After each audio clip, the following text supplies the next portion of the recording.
Axşamınız xeyir olsun, hörmətli tamaşaçılar. Xəzər xəbərin əsas buraxılışı ilə qarşınızdayıq. Studiyada Arzu Xəlilovadır. Azərbaycanın ictimai-siyasi həyatında böyük xidmətlərinə görə sahibə Əli qızı Qafarova şərəf ordeni ilə təltif edilib. Prezident İlham Əliyev bununla bağlı sərəncam imzalayıb. Prezident sahibə Qafarovanı qəbul edib və ona şərəf ordenini təqdim edib.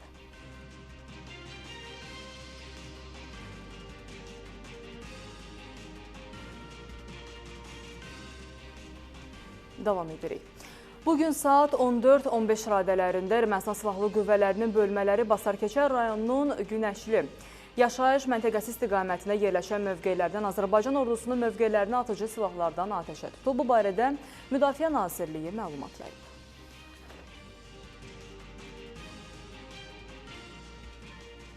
Ermənistanın baş naziri Nikol Paşinyan ölkəsinin Müdafiə Nazirliyinin Azərbaycanla atəşkəsi pozmamaqla bağlı təlimat verib. O, bu barədə sosial şəbəkəsindəki səhifəsində yazıb. Ermənistanla Azərbaycan arasında sülh müqaviləsinin layihəsi razılaşdırılıb və imzalanmağı gözləyir. Ermənistan Müdafiə Nazirliyinə təlimatım aydındır. Atəşkəs rejimini pozmayın. Ermənistan müharibəyə deyil, sülhə doğru gedir, deyə baş nazir bildirib.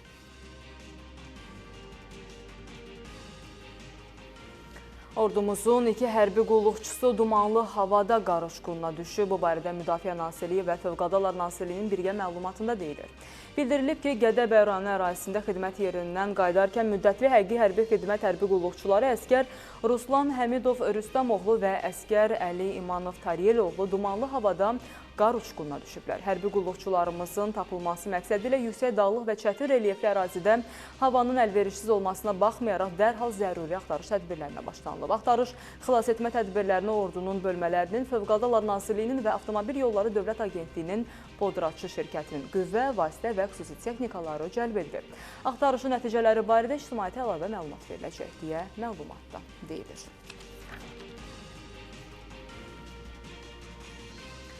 Bugün səhər saatlarında İstanbul Böyükşəhər Bələdiyyəsinin sədri Əkrəm İmamoğlu saxlanılıb. Onun barəsində PKK ilə ortaq fəaliyyət, PKK üzvlərini işə götürmək, habelə korrupsiya və rüşvət cinayətləri ilə bağlı araşdırma aparıldığı bildirilib. İmamoğlu'nun saxlanılmasına etiraz olaraq bir qrup ictimai fəal etiraz aksiyası da keçirib. İstanbulun mərkəzi küçələrində təhlükəsizlik tədbirləri gücləndirilib. Bugün İstanbul Bələdiyyəsində korrupsiya əleyhinə həyata keçirilən geniş miqyaslı əməliyyat çərçivəsində İstanbul Böyükşəhər Bələdiyyəsinin sədri Əkrəm İmamoğlu saxlanılıb. İstanbul merinin evində axtarış aparılıb. Məlumata görə prokurorluq 2 ayrı iş üzrə araşdırma aparır. Birinci araşdırma çərçivəsində İmamoğlu və digər şübhəlilər PKK ilə ortaq fəaliyyət, PKK üzvlərini işə götürmək, ikinci araşdırma çərçivəsində isə korrupsiya və rüşvət cinayətlərində təqsirləndirilir. Saxlanılan şəxslərin 4 gün polis nəzarətində qalacağı bildirilir. İstanbul Baş Prokurorluğu şəhər bələdiyyəsinə qarşı cinayət istintaqı çərçivəsində saxlanılan şübhəlilərin tibbi yoxlanışlarının polis idarəsi daxilində edildiyi ilə bağlı xəbərlərin gerçəyi əks etdirmədiyini bildirib.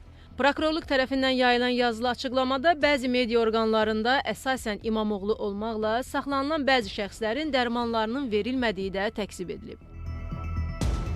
İmamoğlu'nun saxlanılmasına münasibət bildirən Türkiyənin Ədliyyə Naziri Yılmaz Tunç bildirib ki, 2 araşdırma nəticəsində İmamoğlu daxil olmaqla 106 şübhəli saxlanılıb. Nazirin sözlərinə görə tərəfsiz və müstəqil şəkildə aparılan istintaqı fərqli istiqamətlərə yönəltmək, dövlət çevrilişi kimi ifadələrlə təsvir etmək son dərəcə təhlükəli və yanlışdır.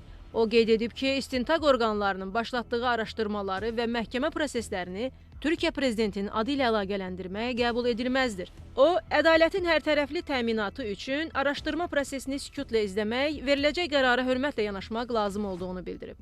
Nazir küçələrə çıxmaqla bağlı çağrışı qəbul edilməz adlandırıb. Bu arada artıq Türkiyənin müxtəlif şəhərlərində və universitetlərində bir qrup ictimai fəal İmamoğlu'nun saxlanılması ilə əlaqədar etiraz aksiyası keçirib. İstanbulun bir sıra mərkəzi küçələrində, xüsusilə polis baş idarəsinin binası qarşısında təhlükəsizlik tədbirləri gücləndirilib. Bu hadisələr fonunda Türkiyədə dollar 41 TL həddini keçərək rekordunu yeniləyib. Son bir gündə lirə dollar qarşısında 11% ucuzlaşıb. Lirənin kəskin ucuzlaşmasının qarşısını almaq üçün Türkiyə Mərkəzi Bankı əlavə dollar satışı həyata keçirib. Banklar bugün 8-9 milyard dollar valyuta satıb. Bu arada qeyd edək ki, İstanbulda 4 gün ərzində istənilən formada yığıncaq, nümayiş və mətbuata açıqlamalar qadağan edilib. Məqsəd ictimai asayişin qorunması və baş verə biləcək hər hansı təxribat xarakterli hərəkətlərin qarşısının alınmasıdır. Kəmalə Əlimuradova, Xəzər xəbər. Ötən gün Bakıda biri azyaşlı uşağı olmaqla 3 nəfərin evdə yanaraq ölməsi ilə bağlı xəbər vermişdik. Bugün əməkdaşlarımız hadisə yerində olub və hadisənin bəzi təfərrüatlarını öyrəniblər. Yanğın necə baş verib və ölən şəxslər kimlər olub? İzləyək. Ana güclü yanğında yataq xəstəsi olan qızını azyaşlı nəvəsi ilə xilas etmək istəyərkən hər üçü canından oldu. Dəhşətli hadisə zamanı ana, qızı və nəvəsi yanaraq ölüblər. Deməli, uşaq orada göstərir ki, arxa tərəfdən pəncərə var, raşotka olub. Uşaq həmən otağa elə ki, girib, çıxa bilməyib. Uşaq elə raşotka yanında sağ tərəfə düşüb, nənə də xalasını nədir götürməz üçün. Deməli, bir sağa, bir sola bel üstə yanmışlarlar. Ümumilikdə 3 nəfər. Yəni, uşaq, bu oğlan böyüyü qaçmışdı. Hadisədən geriyə qalan isə bu görüntülərdə. Faciəvi hadisə ötən gün paytaxtın Sabunçu rayonu Kürdaxanı qəsəbəsində baş verib. Yanğın söndürənlərə məlumat daxil olub ki, evlərdən birində güclü yanğın baş verib. Dərhal hadisə yerinə xilas edicilər və yanğın söndürən avtomobillər cəlb edilib. Sözü gedən hadisə məndən arxadakı fərdi yaşayış evində baş verib. Qonşuların sözlərinə görə əvvəlcə partlayış, ardından güclü yanğın olub. Hadisə zamanı ev sahibəsi Sevil Səlimova, onun yataq xəstəsi olan qızı Nailə və nəvəsi Hüseyn faciəvi hadisədə yanaraq ölüblər. Qonşular deyirlər ki, ev sahibi Sevil Səlimova 2 qızı və 2 nəvəsi ilə illərdir həmin evdə yaşayırmış. Hadisə zamanı qızının biri işdə, yataq xəstəsi olan 45 yaşlı Nailə isə evdə olub. Hadisədə ölən 12 yaşlı Hüseyn isə işdə olan qızının övladıdır. Gürültü səsi gəldi. Mən çıxdım qırağa, gördüm, yola çıxanda məhlə gördüm, fövqəla maşını gəldi. Kimsə qonşulara eşitmişdi burada, zəng eləmişdi o fövqəlaya da gəlmə, yanğını söndürməyə. Bu da necə baş verib? Uşaq, biz gəldi gördük, uşaq 13 yaş, 16 yaş belə uşaq olar. Gördük ki, oğlan uşaqdır, burada qalıb, uşaq nə olub? Mən nənəm deyir həyətdədir, mən çıxdım qırağa, nənəmi çağırdım, nənəm girdi içəri, bura bir partladı, yandı, alışma baş verib də güclü, qaz, çox güman ki, qazdan olub. Partlayış da ona görə olub. O qazdan olar, o toqdan olmaz, divarlar hamı uçulub, kümü uçulub, partlayıb, divarlar tökülüb yerə. Hadisə nəticəsində ümumi sahəsi 80 kvadrat metr olan bir mərtəbəli 3 otaqlı ev tamamilə yanıb. Faktla bağlı araşdırma aparılır. Ramal Abdullayev, Hüsal Hüseynov, Xəzər xəbər. Ötən gün Bakıda Sosial-İqtisadi Kollecinin direktoru döyülüb. Direktor Şəhriyar Laşılının kabinetində mühasibin hücumuna məruz qaldığı bildirilir. Kollecin tarix müəllimi Qələndər Muxtarlıq Xəzər xəbər açıqlamasında kollecin idarə edilməsində kifayət qədər qüsur olduğunu deyib. Tarix müəllimi iddia edir ki, kollecin büdcəsi tələbələrdən alınan kəsir hesabına formalaşır, imtahan sualları qəsdən mürəkkəbləşdirilir və tapşırıqların sayı isə kollecin direktoru tərəfindən qəsdən çoxaldılır. Baş verənlərlə bağlı rəsmi qurumlar da açıqlama veriblər. Bir semestrdə minə yaxın kəsiri olduğu iddia edilən Sosial-İqtisad Kollecində direktor döyülüb. Səslənən iddialarla bağlı üst tutduğu UNİK-in nəzdindəki təhsil müəssisəsinə. Sosial-İqtisad Kolleci İqtisad Universitetinin nəzdində fəaliyyət göstərir. İddialara görə ötən gün kollecin direktoru Şəhriyar Laçınlı döyülüb. İddiaları səsləndirənsə kollecin tarix müəllimidir. Deyilənlərə aydınlıq gətirmək məqsədi ilə hazırda təhsil ocağının qarşısındayıq. Tədris ocağında direktorun işdə olmadığını öyrəndik. Kollecin tarix müəllimi Qələndər Muxtarlının sözlərinə görə direktor Şəhriyar Laçınlı tədris müəssisəsinin mühasibi tərəfindən döyülüb. Baş mühasib tərəfindən döyülüb. Bütün hallarda əgər müəssisə rəhbərinin özü döyülürsə, səbəb onun özündədir. Hadisə olubdur, dünən olubdur. Bizə təzə gəlibdir. Hadisə iyun ayından kollecə təyin olunub. Mənlə onun hər hansı bir əlaqəsi yoxdur. Sadəcə olaraq mən mətbuatda işıqlandırmasında iştirakçılardan biriyəm. Mən çünki öncədən həm Təhsil Nazirliyinə, həm İqtisad Universitetinə, biz İqtisad Universitetinin əzdindəyik.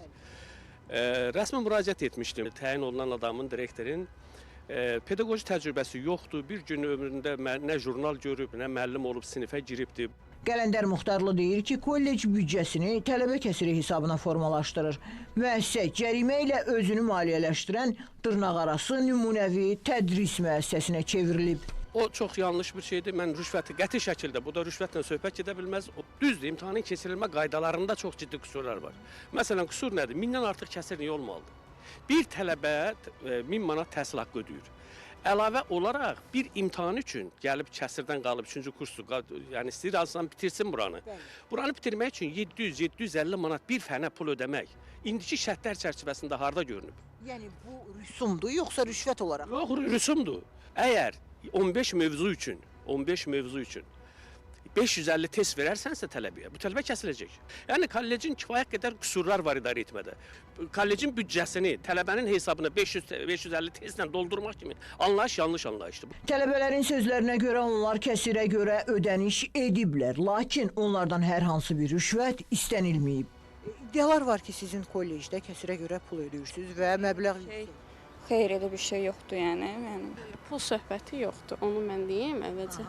Yox, başqa yerlərdə var, bilmirəm, amma bizim kollecdə yoxdur. Səsləndirilən iddialara münasibətiniz necədir kolleciniz haqqında? Məncə hamısı şayədir, yəni elə də yoxdur burada. Elə bir şey yoxdur, hər şey qaydasındadır.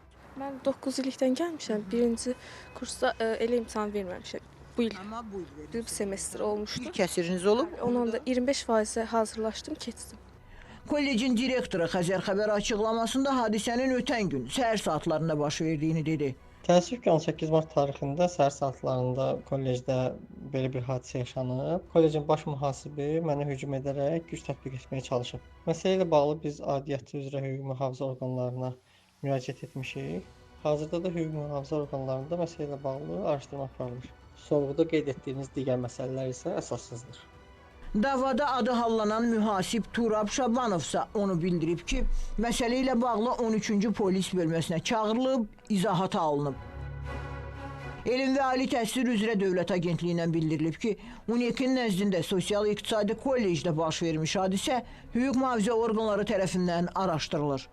UNİK-in açıqlamasında isə bildirilib ki, Elm və Ali Təhsil üzrə Dövlət Agentliyi təhsil müəssisələrində sağlam və təhlükəsiz iş mühitinin qorunmasına xüsusi önəm verir və etik prinsiplərin təmin olunması üçün zəruri addımlar atılacaqdır. Hadisənin nəticələri barədə ictimaiyyətə əlavə məlumat veriləcək. Sevinç Vaqif qızı, Səbuhi Mustafayev, Xəzər Xəbər. Təsəvvür edin, evinə kürəkəni gəlir, yeyir, içir, sonra qaynanasına deyir ki, qızını öldürmüşəm. Lənkəranda 41 yaşlı qadın qətlə yetirilib. Qətli törətməkdə şübhəli bilinən həyat yoldaşı isə polisə könüllü olaraq təslim olub. Hadisənin təfərrüatlarını öyrənmişik, izləyin. Kişi qaynatasının evinə gələrək yeyib, içib, daha sonra ona qızını öldürdüyünü deyib. Hadisə Lənkəranda baş verib. Oğlan geldi bize. Yemeğini yedi. Geldi düştü aşağı. Haçandan geldi. Dedi ki kızı öldürdüm. Kapını da açarlamışam. Gedirəm polisə. Lənkəran şəhər sakini 41 yaşlı Günel Tahirova yaralı vəziyyətdə rayon mərkəzi xəstəxanasına çatdırılıb. Həkimlərin səyi isə nəticəsiz qalıb. Saat 21:40 radələrində bir nəfər qadın cinsli şəxs döş qəfəsinin çox saylı deşilmiş yarası diaqnoz edilən Lənkəran rayon mərkəzi xəstəxanasının təcili yardım şöbəsinə hospitalizasiya olunub. Zərər çəkənə zəruri tibbi xidmətlər göstərilib. Vəziyyətinə uyğun olaraq dərhal cərrahi əməliyyata alınıb. Həkimlərin səyirinə baxmayaraq şəxsin ölüm faktı qeydə alınıb. Hadisəni törətməkdə şübhəli bilinən mərhumun həyat yoldaşı 46 yaşlı İman Tahirov könüllü şəkildə polisə təslim olub. Anasının bildirdiyinə görə qızının ailəsində tez-tez münaqişə baş verilmiş. İddiaya görə qadının işində olan problemləri onun ailəsinə yansıyıb. Bir dənə oğlan mənim qızımdan şərik işləyib. Oğlanın küllü miqdarda borcu var. Oğlan da qızı məcbur eləyib ki, sən bu evi satmalısan, pul verməlisən mənə, mən bu vəziyyətdən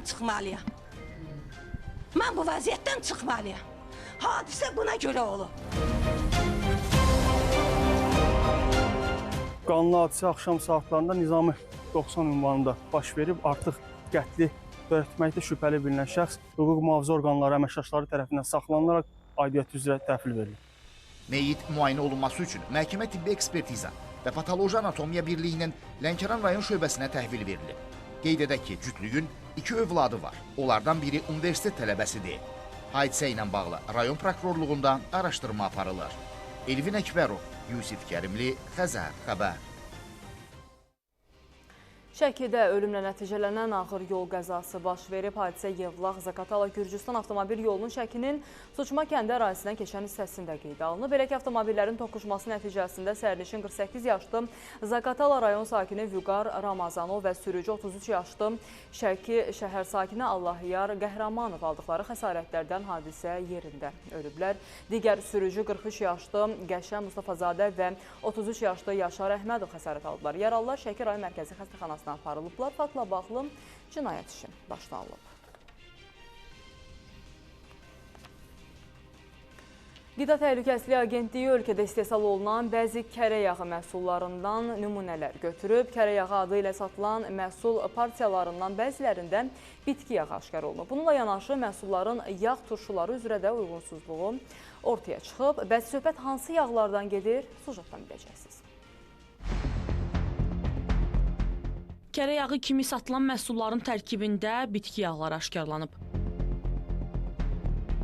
Qida Təhlükəsizliyi Agentliyi Albay MMC və Şamaxı Dairy Farm MMC tərəfindən istehsal olunan kərə yağı məhsullarından nümunələr götürüb. Nəticədə kərə yağı adı altında satılan məhsula bitki yağı qatıldığı ortaya çıxıb. Ticarət şəbəkələrində kərə yağı adı altında satılan məhsullardan nümunələr götürülərək müvafiq sınaq laboratoriyasına təqdim edilmişdir. Sınaq nəticələrinə əsasən bəzi məhsullarda uyğunsuzluqlar aşkar edilmişdir. Belə ki, Albay MMC-yə məxsus Rasiskoye, Belaruskoye, Milk Farm əmtə nişanlı yağların, həmçinin Şamaxı Dairy Farm MMC-yə məxsus Golden Farm əmtə nişanlı yağın etiket məlumatlarında təbii inək südündən pastörizə edilmiş qaymaq ifadəsi qeyd edilsə də, lakin sınaq nəticələrinə əsasən məhsulun tərkibində bitki sterini, həmçinin yağ turşuları üzrə uyğunsuzluq olduğu aşkar edilmişdir. Agentlik sözügedən məhsul partiyalarının dövriyyədən çıxarılması və ticarət şəbəkələrindən geri çağırılması barədə məhdudlaşdırıcı qərar qəbul edib. Məhsulların məxsus olduğu müəssisələrin rəhbərləri barəsində inzibati qaydada tədbirlər görülüb. Aşkar olunmuş nöqsanların aradan qaldırılması ilə bağlı qanunvericinin tələblərinə uyğun olaraq müvafiq icrası məcburi göstəricilər verilmişdir. Qeyd edim ki, aşkar olunan uyğunsuzluqlar yalnız həmin partiyalara şamildir. Qeyd edək ki, aşkarlanan uyğunsuzluqlar qida məhsulunun təhlükəsizlik göstəriciləri ilə bağlı olmasa da, istehsalçı tərəfindən qanunvericiliyə zidd şəkildə istehlakçıların aldadılması və hüquqlarının pozulması hesab olunur. Məsələ ilə bağlı həmin məhsulları istehsal edən şirkətlərlə də əlaqə saxladıq. Lakin onlar açıqlama verməkdən imtina etdilər. Şəbnəm Qurbansoy, Xəzər xəbər. Avtobus bu dəfə yolun hərəkət hissəsində yox, piyadalar üçün nəzərdə tutulmuş yerdə hərəkət edir. Sosial şəbəkələrdə yayılan görüntülər müzakirələrə səbəb olub. Öz həyatını və digər sürücülərin həyatını təhlükəyə atan avtobus sürücüsü haqda hansı tədbir görülüb? Daşıyıcı şirkət Xəzər xəbərinin sualını cavablandırıb. İzləyək. Sürücü avtobusu yolun hərəkət hissəsində yox, səki ilə sürür. Görüntülər Gəncə prospektində qeydə alınıb. Yol hərəkəti qaydasını pozaraq özünü, sərnişinləri və digər nəqliyyat vasitələrini təhlükə altına alan Əhmədli metrosu və Zığ qəsəbəsi üzrə hərəkət edən 183 saylı avtobusun sürücüsüdür. Məsələ ilə bağlı 183 saylı marşrut xətti üzrə daşıyıcı şirkət Bastrans MMC-nin direktoru Qalib Salahov Xəzər xəbərə bildirib ki, buna səbəb hansısa nəqliyyat vasitəsinin anidən avtobusun qarşısına çıxması olub. Səhər saatlarında 183 saylı xətt üzrə avtobus qarşısında naməlum avtomaşın qəbul tormozlama edib ki, sürücü də baş verə biləcək böyük hadisənin qarşısını almaq məqsədi ilə avtobus təbii kütləsi ağırlığı 10 tona yuxarıdır. Yəni, tarazlamaq üçün məcbur olub çıxıb yolun sağ tərəfinə bardiyora. Belə qısa bir hadisə baş verdi. Baş verən hadisə zamanında heç bir xəsarət alanı olmuşdu. Bazı ailə tərəfindən araşdırma aparıldı, məlumat verildi. Daşıyıcı şirkət tərəfindən ictimai nəqliyyat vasitəsinin əyləcinin xarab olması iddialarının həqiqəti əks etdirmədiyi bildirildi. Qeyd edildi ki, avtobuslar hər gün texniki yoxlamadan keçir. Avtobus hər xəttə çıxsaz vəziyyətdə və hərəkətdə olan zaman hadisə baş verir. Onu kim müəyyənləşdirə bildi ki, bu tormuz tutmadı, mənim yenilməz. Bunu avtotexnik eksperti müəyyənləşdirir ki, avtobusun tormuzu işləyib, işləmir. Ümumiyyətlə, xəttə buraxılmamışdan əvvəl yoxlanılırmı avtobuslar? Əlbəttə, xanım, hər gün səhərdən istərdən tək bizdə yox, sərnişin daşıma xidmətində avtobuslar axşamdan yoxlanılır, səhər saz vəziyyətdə buraxılır xəttə. Məsələ ilə bağlı Yerüstü Nəqliyyat Agentliyindən bildirilib ki, daşıyıcı şirkət quruma çağırılıb. Hadisənin təfərrüatı dinlənilib. Faktla bağlı araşdırma aparılır. Fidan Əsədli, Əli Cəfərov, Xəzər xəbər. Bakının Xətai rayonunda 28 kiloqram narkotik vasitə aşkar olunub. Bu barədə Daxili İşlər Nazirliyinin mətbuat xidmətindən məlumat verilib. Xətai rayon Polis İdarəsinin Narkotiklərlə Mübarizə bölməsinin əməkdaşlarının həyata keçirdikləri tədbir zamanı paytaxt sakini 35 yaşlı Orxan Bayramlı və 31 yaşlı Fuad Əliyev narkotiklərin qanunsuz dövriyyəsini təşkil etdikləri üçün ələ keçiriliblər. Onlardan ümumilikdə 17 kiloqram heroin və marixuana aşkar olunub. Saxlanılan şəxslər narkotik vasitələri satış sifariş əsasında satış məqsədi ilə deyiləcək ünvana çatdırmalı. İşlər faktla bağlı araşdırmalar davam etdirilir. Azərbaycanın 2025-2028-ci illər üçün süni intellekt strategiyası təsdiqlənib. Prezident İlham Əliyev bununla bağlı sərəncam imzalayıb. Məqsəd Azərbaycanda süni intellektin inkişafını sürətləndirmək, bu sahədə tədqiqatların aparılmasını təşviq etmək, süni intellekt üzrə informasiya texnologiyalarının və onların idarə edilməsi mexanizmlərinin təkmilləşdirilməsini, infrastrukturun əlçatanlığını təmin etməkdir. Süni intellekt strategiyasında bir sıra mühüm istiqamətlər öz əksini tapıb. 2025-2028-ci illər üçün süni intellekt strategiyası təsdiqlənib. Bununla bağlı ölkə başçısı sərəncam imzalayıb. İqtisadi İslahatların Təhlili və Kommunikasiya Mərkəzinin icraçı direktorunun müavini Ayaz Müseybov deyir ki, süni intellekt texnologiyaları getdikcə inkişaf etməkdədir. Son illər isə inkişaf etmiş ölkələr mərhələli şəkildə özlərinin süni intellekt strategiyalarını hazırlayırlar. Azərbaycanın təsdiq edilən süni intellekt strategiyasında da bir sıra mühüm istiqamətlər öz əksini tapıb. Burada əsas məqsəd həm də ölkənin iqtisadi inkişafına dəstəyin verilməsi, ölkə iqtisadiyyatının rəqabət qabiliyyətinin artırılması məsələsidir və təsadüfi deyil ki, burada müxtəlif istiqamətlər var ki, o istiqamətlərdən biri də məhz biznes mühitinin inkişaf etdirilməsi məsələsidir. Və süni intellektin inkişafı ilə bağlı bu strategiyada kompleks yanaşma sərgilənmişdir.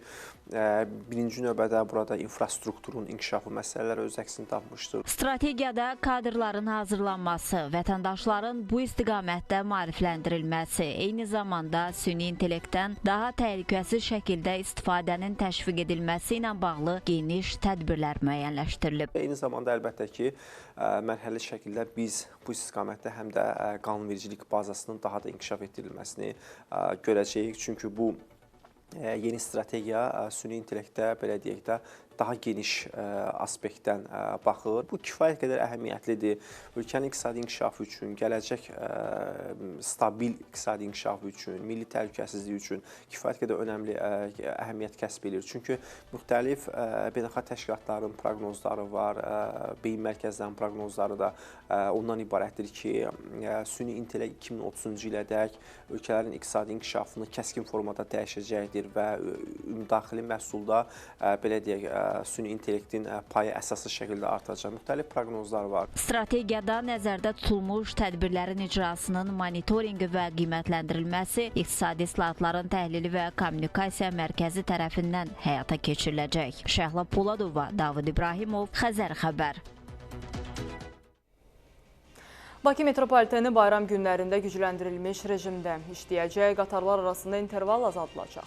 Bu arada bayram günlərində vətəndaşların ziyarəti üçün retro vaqonlar da nümayiş etdirilir. Yeraltı nəqliyyat bayram günlərində gücləndirilmiş rejimdə işləyəcək. Bunu Bakı metropoliteni Qapalı Səhmdar Cəmiyyətinin mətbuat xidmətinin rəhbəri Bəxtiyar Məmmədov bildirib. O qeyd edib ki, 20-21 mart tarixlərində sərnişin sıxlığının artması nəzərə alınaraq intervalın azaldılması və xəttə ehtiyat qatarların buraxılması nəzərdə tutulub. Mart ayının 20-si 21-i metropolitenin 28 may Əhmədli stansiyaları arasındakı sahədə qatarların hərəkəti səhər saat 7-dən axşam saat 9-a qədər 2 dəqiqə yarım intervalla tənzimlənəcək. Ümumiyyətlə, həmin gün ərzində və sonraki günlərdə də Bakı metropolitenində ehtiyat qatarlar mütləq şəkildə nəzərdə saxlanılacaq. Şəhərimizdə kütləvi mədəni tədbirlərin sayı kifayət qədər çox olacaq və sərnişin axını istiqamətləri dəyişə biləcəyindən metropoliten bütün tədbirlərini görüb, növbətçilik cədvəli əsasında işçilər də cəlb olunub. Martın 22-dən 31-nədək isə Ramazan bayramı günləri də daxil olmaqla 28 may Əhmədli istiqamətində interval dəyişdiriləcək. Mart ayının 22-dən 31-nə qədər isə metropolitenda 28 may Əhmədli stansiyaları arasındakı sahədə qatarların hərəkəti 3 dəqiqəlik intervalla tənzimlənəcək. Bununla belə onu da xüsusi qeyd edim ki, hər an monitorinqlər davam etdiriləcək, təhlilləri dərhal aparılacaq və zərurət yarandığı anda həm qatarlar, həm də mühəndis texniki qurğular xüsusi iş rejimində çalışdırılacaq. İçəri şəhər və Dərnəgül stansiyaları istiqamətində qatarların hərəkəti qeyd edilən tarixlər üzrə müəyyən edilmiş intervaldan 2 dəfə artıq olacaq. Bakmil istiqaməti və əksinə hərəkət edən sərnişinlər isə metrodan martın 20-21-də şənbə günü, ayın 22-si 31-də isə bazar günü qrafiki üzrə istifadə edə biləcəklər. Bu arada İçərişəhər stansiyasında retro vaqonlar nümayiş olunur. İçərişəhər stansiyasının qatarların hərəkət etmədiyi hissəsində metronun əsas muzey eksponatlarından olan retro vaqonlar Novruz bayramı münasibəti ilə nümayiş etdirilir. Stansiyada 1934 və 1950-ci illərin istehsalı olan qatarlar nümayiş etdirilir. Bu vaqonların sonuncusu 1983-cü ildə xəttdən çıxarılıb. Vaqonlar 2015-ci ilə qədər xətlərdə yolların, həmçinin digər texniki parametrlərin ölçülməsi, tunellərin yoxlanılması məqsədi ilə istifadə edilib. Sərnişinlər 19-22 mart tarixlərində saat 10:00-dan 22:00-a qədər retro vaqonlarla tanış ola bilərlər. Nərmin Məmmədhəsənli, Şəhla Poladova, Mərdan Məmmədov, Xəzər xəbər. Gəncədə məhəllədən sürətlə keçən və maşında yüksək səslə musiqi dinləyən gənclərlə sakinlər arasında dava düşüb. Hadisə yerindən qaçmaq istəyən sürücünün maşınla bir neçə nəfərə xəsarət yetirdiyi də iddia edilir. 2 nəfər gəncin avtomobillə gəldikləri məhəllədə sakinlərdən dalaşdıqları, nəticədə bir neçə vətəndaşın xəsarət aldığı iddia edilir. Hadisə Gəncədə çoxmərtəbəli binaların yerləşdiyi ərazidə baş verib. Sakinlərin sözlərinə görə, insidentə kənar yerdən gələn gənclərin davranışları səbəb olub. Bu Ağ Nivada tanımadığım şəxs, 2 nəfər oğlan idi. Burada da körpə uşaqlar oynayır. Burada gəldi səs-küy yaratdılar, nə bilim mahnılar, başqa xoşa gəlməz ifadələr böylərə qarşı da, yəni belə bir şey deyim. Hələ haykü burada düşəndən sonra maşın sürdü üstünə. Seymurun uşağını maşın vururdu, Eşən qardaşım özünü atdığı maşın qabağından uşaqları çəkdi. Sürüb qaçmaq istəyəndə bir də saxladıqlar ki, olmazdı və sadə idi yaxı. Dalla qavağa qardaşımın üstündən vur, maşını vur, təkərin altına düşsün. Polnu kod maşına vermiş. O da uşaqlar dedilər ki, maşının kod, maqnitofonun kodunu al. O da dedi ki, yaxşı eləyirəm. Sonra maşını yerindən bərk götürdü. Bu arada əlini atdı ki, səsini alsınlar, cəmaatın üstünə başladılar sürməyə. Oca qaçmaq istəyəndə belən ki, fırlandı, qaydanda oca qonşunu vurdu. İnsident nəticəsində 4 nəfər müxtəlif xəsarətlərlə Gəncə şəhər Birləşmiş Xəstəxanasının nəzdindəki tibb müəssisələrinə çatdırılıb. Onlardan 19 yaşlı Murad Fətullayev və 18 yaşlı Nicat Verdiyev tibbi yardım göstərildikdən sonra evə buraxılıb. 46 yaşlı Elşən Əkbərov və 29 yaşlı Mahmud Qəhrəmanovun müalicələri isə davam etdirilir. Dünən gecə saatlarında 11 radələrində xəstəxanasına 4 nəfər vətəndaş müraciət etmişdir. Müayinələrdən keçdikdən sonra 79-cu il təvəllüdlü xəstə travma şöbəsinin döş qəfəsinin travması ilə stasionara yerləşdirilmişdir, vəziyyəti stabildir. 96-cı il təvəllüdlü xəstə isə reanimasiya şöbəsinə yerləşdirilmişdir, vəziyyəti orta ağırdır. İnsidentlə bağlı Gəncə şəhər Baş Polis İdarəsində araşdırmalara başlanılıb. Məsələyə hüquqi qiymət verilməsi üçün müvafiq ekspertizalar təyin olunub. Rasim Əziz, Yusif Kərimli, Fərruh Qafarov, Xəzər xəbər.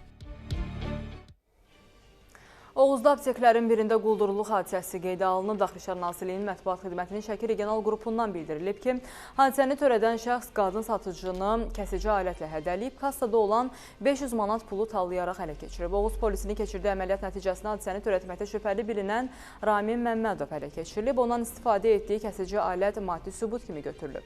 Araşdırmalarla saxlanılan şəxsin avtobusdan da pul oğurladığı müəyyən edilib. Faktla bağlı cinayət işi başlanılıb, barəsində həbs qəti imkan tədbiri seçilib. Gecə saatlarında apteki gözətlədim. Gördüm girib çıxan yoxdur, yolda boş idi. Aptekə girdim, dərmanlar zakaz verdim xanımın başı qarşısında. Gördüm heç kəs gəlib eləmir, üstündə bıçaq var idi, bıçağı çıxardaraq hədə qorxu gələləş pullar götürüb getdim.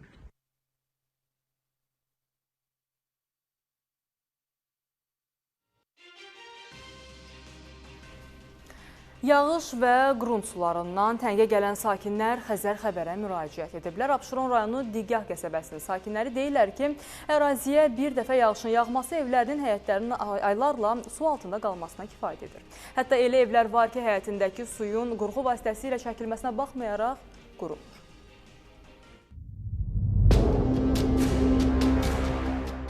Su altında qalmış küçələr, həyətlər və evlər. Bura Abşeron rayonu Digah qəsəbəsi Hacı Zeynalabdin Tağıyev küçəsidir. Sakinlər deyirlər ki, yağış və qrunt suları aylarla, bəzən illərlə həyətlərində qalır. Problemin həlli üçün bəzi sakinlər həyətlərinə əlavə torpaq töküblər, lakin bu da problemin həllinə kömək etməyib. Oktyabrın 19-undan bəri bu haldadır vəziyyət. Baxan da yoxdur, yəni şikayət hara eləyim. Bu dünənin, bugünün yağışın suyu deyil. Bu çoxdanın ilk dəfə bu kəndə yağan yağışın suyudur. Düzdür, tədbir görüldü, müraciətlər elədik, gəldilər, elədilər biraz kömək, amma yenə də bu vəziyyətdədir. Suyun azalmaq söhbəti olmadı. Mənim bu heyətimi çarə eləyim, qadolcayalım, dərdi üzəyalım, mən də batıram. 5 aydır bu deskadayım mən. Baba zat kimi oturmuşam, indi deyir ağcıqanət basıb məni. Yaşayı bilmirəm də ağcıqanət əlindən. Qara miçəyə oxşayır. Sakinlər deyirlər ki, problemin kökü ərazidə kanalizasiya xətlərinin olmamasıdır. Lakin bu proses uzun vaxt aldığından onlar suyun həyətlərindən çəkilməsini istəyirlər. Əslində kanalizasiya olsa biz əlbəttə ki, bu vəziyyətdə olmarıq. Plus da ki, bu dəqiqə hal-hazırda kanalizasiya 5 günə alınması bir şey deyil. Vacib ən birincisi həyətimin suyunun çəkilməsidir. Ki, mən heç olmaya sonra özüm bir maddi cəhət bir yaradım, özüm bir şey eləyə bilim həyətdə.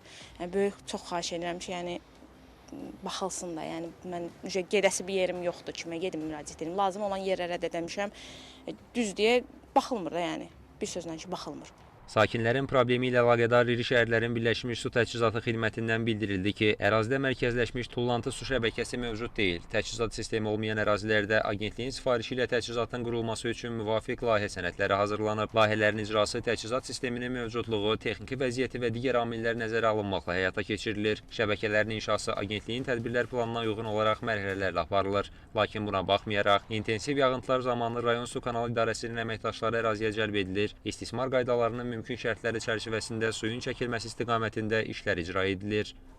Kənan Qafar, Cabbar Qarayağdıoğlu, Xəzər xəbər. Bərdədə 17 yaşlı qız kanalda batıb. Yuxarı Qarabağ kanalının Bərdə rayonu Qaraqoyunlu kəndi ərazisindən keçən hissəsində bir nəfərin batması barədə Fövqəladə Hallar Nazirliyinə daxil olmuş məlumatla əlaqədar dalğıc xilas edicilər axtarışlara cəlb olunub. Axtarış işlərinə yerli sakinlər də qoşulub. Hazırda batdığı ehtimal olunan 2008-ci il təvəllüdlü qızın axtarışları davam etdirilir.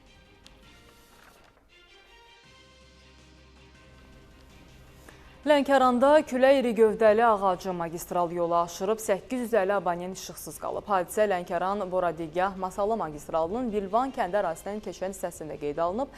Kəndin elektrik təsərrüfatına ciddi ziyan dəyib. Nəqliyyatın hərəkətində qismən çətinliklər yaranıb. Sakinlər bildiriblər ki, ağacın aşa biləcəyi barədə dəfələrlə aidiyyəti üzrə müraciət edilib. Buna baxmayaraq heç bir nəticəsi olmayıb. Əraziyə aidiyyəti qurumların əməkdaşları cəlb olunub. Bildiyimiz kimi rayon ərazisində səhər küləkli hava şəraiti olmuşdur. Həmən hava şəraiti ilə əlaqədar arxada gördüyünüz ağac aşıb, yolun hərəkət hissəsi dayanmışdır. Tərəfimizdən sürətli qaydada sosial işlər cəlb olunaraq yolun hərəkət hissəsi bərpa edilmiş. Elektrik enerjisi hal-hazırda verilişi dayandırılmışdır, lakin elektrik işıq idarəsinin işçiləri tərəfindən işlər gedir.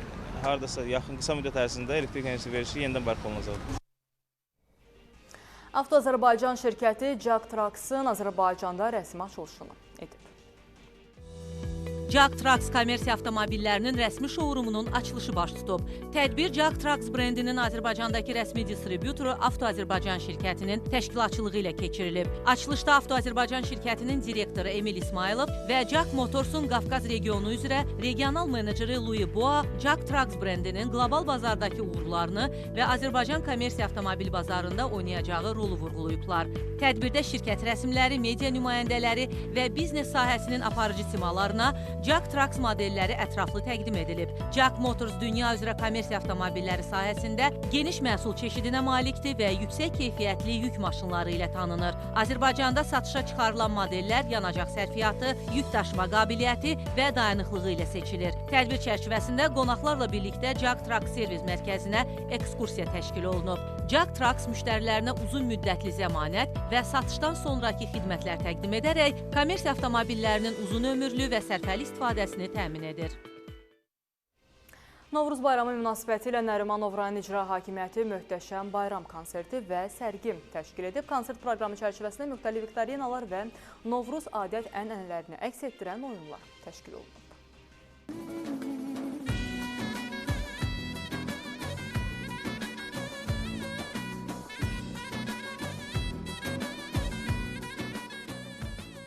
Nərimanov rayon İcra Hakimiyyətinin təşkilatçılığı ilə bayram şənliyi təşkil olunub. Yumurtalar döyüşdürüb, rəqs edib oynadılar. İştirakçılar müxtəlif sahələr üzrə öz məharətlərini göstərdilər. Nərimanov rayon ərazisində yerləşən parkda İcra Hakimiyyəti tərəfindən sərgi və bayram konserti keçirilib. Sərgidə rayon ərazisində yerləşən məktəblər milli adət-ənənələrimizə uyğun stendlərlə çıxış ediblər. Konsert proqramı çərçivəsində müxtəlif tamaşalar və oyunlar təşkil olunub. Proqram çərçivəsində Novruzun simvolu olan Bahar qızı, Kosa, Keçəl, El Ağsaqqalı Dədə Qorqud parka gələrək şənliyə rəng qatıblar. Daha sonra konsert proqramı bayram tonqalı gənclərin rəqsləri ilə davam edib.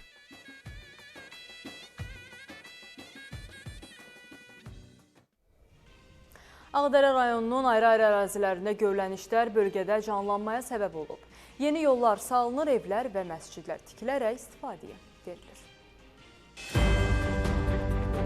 Ağdərə rayonunun Suqovuşan kəndində inşa olunan yaşayış kompleksi istifadəyə verilib. Kənddə köçlə bağlı ümumilikdə 180 ailə olacaq. Bu barədə Xankəndi şəhərində, Ağdərə və Xocalı rayonlarında bərpa, tikinti və idarə etmə xidməti publik hüquqi şəxsin İctimaiyyətlə Əlaqələr şöbəsinin müdiri Afət Telman qızı bildirib. O qeyd edib ki, 2,3 hektar sahədə yaradılan kompleks 5 mərtəbəli 5 yaşayış binasından ibarətdir. Binalarda ümumilikdə 1, 2, 3 və 4 otaqlı 190 mənzil var. Ümumilikdə isə köç siyahısına nəzər yetirdikdə 180 ailə, yəni 591 nəfərdən ibarət şəxs Suqovuşan kəndində bu yaşayış kompleksində məskunlaşacaqlar və Suqovuşan kəndində bütün infrastruktur layihələri də var. Eyni zamanda burada kənddə məktəb də yenidən təmir olunub, yəni o da istifadəyə veriləcək.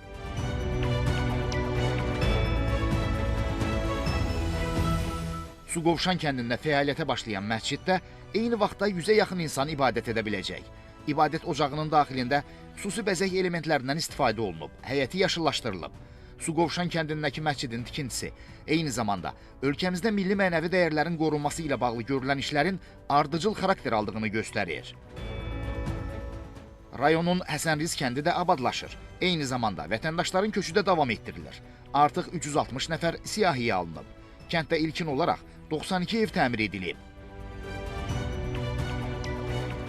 Sərsəng su anbarından Ağdərənin Umudlu kəndinə çəkilən avtomobil yolu turizmin inkişafına töhfə verəcək. Bu ərazilərdə icra olunan yol layihələri yenidən öz doğma torpaqlarına qayıdan əhalinin həyat şəraitinin yaxşılaşdırılması baxımından da önəm daşıyır. Yenidən qurma işləri çərçivəsində torpaq yatağının genişləndirməsi işləri həyata keçirilib. Ondan başqa yağış sularının kənarlaşdırılması məqsədi ilə sörtücü borular quraşdırılıb, beton küvetlər inşa edilib, eləcə də yol əsası tikilərək 2 lay asfaltbeton örtü döşənilib. Ümumi uzunluğu 9,4 kilometr olan avtomobil yolu 4-cü texniki dərəcəlidir. Yol bir gediş, bir gəliş olmaqla 2 zolaqdan ibarətdir və hərəkət hissəsinin eni 6 metrdir. Şamxal Cəlloğlu, Rafael Mayılbəy, Yusif Kərimli, Xəzər xəbər. Yol polisi bayram günləri ilə bağlı hərəkət iştirakçılarına müraciət edib. Müraciətdə yollarda hərəkət intensivliyinin artacağı nəzərə alınaraq sürücülərə sürət həddinə əməl etməyin, ötmə və manevr etmə qaydalarına riayət etməyin, yorğun və yuxusuz halda sükan arxasından əyləşməməyin, sərnişinlərin təhlükəsizliyini tam təmin etməyin vacibliyi bir daha xatırladılıb. Yol polisi sürücüləri və bütün yol hərəkəti iştirakçılarını diqqətli olmağa, qaydalara ciddi riayət etməyə və bayram sevincini təhlükəyə atmamağa çağırır.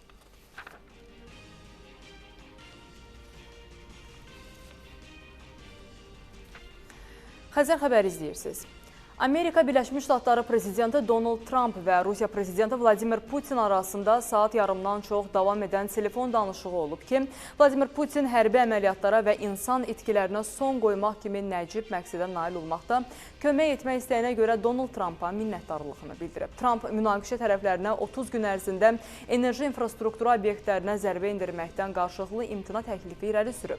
Putin Trumpın bu təşəbbüsünə müsbət cavab verib. Rusiya lideri Trumpı bugün Rusiya və Ukrayna tərəfləri arasında 175-in 175-ə mənsub mübadiləsi aparılacağı barədə məlumatlandırıb. Trump danışıqların nəticəsi ilə bağlı şərhində telefon danışığını çox məhsuldar adlandırıb və bir daha xatırladıb ki, əgər mən prezident olsaydım, bu müharibə heç başlamazdı.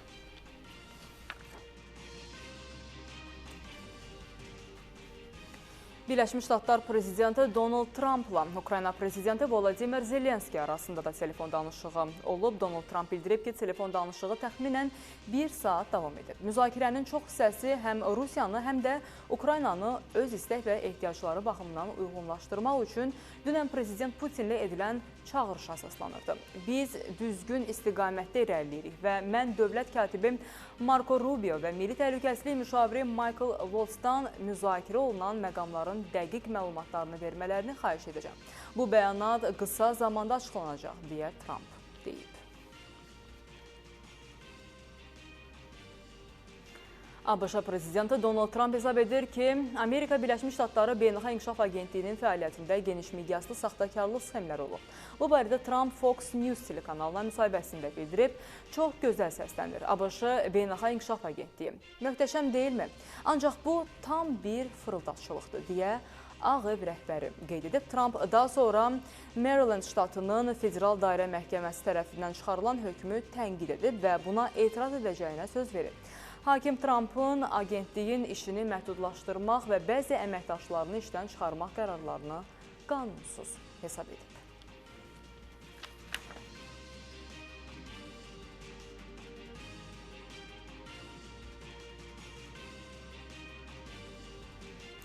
Naxçıvan sakinlərinə şad xəbər. Kontakt Naxçıvanda ilk mağazasının qapılarını müştərilərinin üzünə açdı. Açılışa özəl fürsətlər barədə bu süjetdə. Əziz Naxçıvanlılar, artıq Kontakt sizi də öz diyarınızda sevindirir. Belə ki, şəbəkə ötən günlərdə Naxçıvan mağazasının qapılarını öz müştərilərinin üzünə açdı. Şəhər sakinləri tərəfindən xüsusi maraqla qarşılanan mağazada açılışa özəl nağd alışda 60%-ədək endirim kampaniyası da başladılıb. Və kampaniya bununla da bitmir. Burada endirimlə seçdiyiniz o məhsulların elə endirimli qiymətini 24 aydək bölüb, hissəli ödəniş imkanı ilə də əldə etmək mümkündür. Sadəcə martın 31-nədək Super AMOLED ekranlı Samsung Galaxy A55 smartfonunu 900 yox 700 manata, 127 cm diaqonallı Samsung televizorunu 1700 yox 1000 manata, 15 nəfərlik tutumlu Beko qabyanını 1100 yox 660 manata, 311 litr həcmə malik Samsung soyuducusunu isə 1700 yox 900 manata ala bilərsiniz. Odur ki, Sahat meydanının yaxınlığında Nəsrəddin Tusi küçəsi 11 ünvanında yerləşən Kontakt Naxçıvan mağazasında sizi endirim və sevinç dolu anlar gözləyir. Əgər siz də rahatlığınıza önəm verirsinizsə, yolunuzu Abşeron Ticarət Mərkəzindən sala bilərsiniz. Abşeron Ticarət Mərkəzinin Novruza özəl fabrik qiymətinə endirim kampaniyası nəhayət başladı. 20, 21, 22, 23 mart tarixlərində arzuladığınız məhsulu sadəcə fabrik qiymətinə əldə edin. Zəngin çeşidli mağazalarımızda alış-veriş edərək bayram endirimlərindən maksimum faydalanın. Təmir tikinti materiallarından elektronikaya, mətbəx avadanlıqlarından parfümeriyaya, dekorativ əşyalardan işıqlandırmaya qədər minlərlə çeşiddə məhsul heç yerdə görmədiyiniz qiymətə məhz buradadır. Dünyaca məşhur brendlərin keyfiyyəti təsdiqlənmiş orijinal və zəmanətli məhsullarına dəfələrlə sərfəli qiymətə sahib olmaq üçün bu fürsəti qaçırmayın. Gecikməyin. İndi gəlin bayram sevincini Abşeron Ticarət Mərkəzində doyunca yaşayın. Abşeron Ticarət Mərkəzi evin üçün hər şey. Ünvan Lökbatan dairəsinin yanı. Telefon Ulduz 67 67. Belə bugünlük xəbərlərimizdən bu qədər hörmətli tamaşaçılar. Sabah eyni saatda yenidən görüşmək ümidi ilə gecəniz xeyrə qalsın.